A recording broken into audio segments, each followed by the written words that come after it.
Sabirabada yeni növ cins qoyunlar gətirilib. Rayonun Nəriman kənd sakini Ayaz Nəsirov məhsuldarlığı ilə seçilən Romanov cinsindən olan 20-dən çox qoyunu təsərrüfatına qatıb.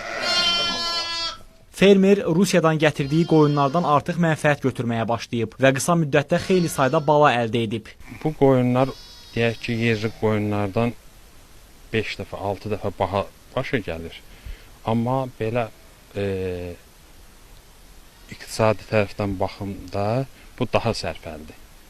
Biri var ki, 5 qoyun, 6 qoyun saxlayasan, 6 qoyundan, 5 qoyundan 10 bala alasan, 5 bala alasan. Bir də var ki, bundan ikisini saxlayarsan, 2 qoyundan ortalama 10 baladan yuxarı alma olur.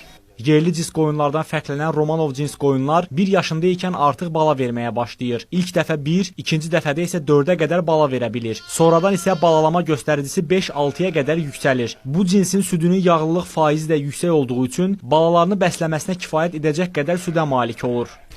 Bu daha çox inkişaf eləsə, bəli, ətin ucuzlaşmasına, ətin bolluğuna gətirib çıxarda bilər. Bunun əti, bir şey də deyim ki, bunun əti yağsız ətdir, iyisiz ətdir.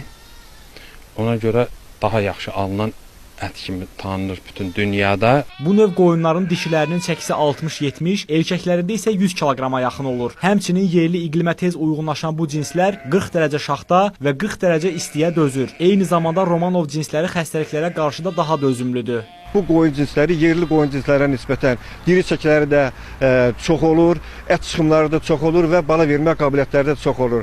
Yəni belə götürək ki, bu baxımdan Romanov qoyunları ən azı 2 dəfə yerli qoyun cinslərindən məhsuldarlığa malikdirlər. Qeyd edək ki, bu heyvanların ət vermə qabiliyyəti də yüksəkdir. Diri çəkisinin 60%-ə qədəri ətlik üçün əlverişlidir. Həmçinin bu növ qoyunların ətinin şəkərli diabet xəstələrinə belə mənfi təsir göstərmədiyi bildirilir.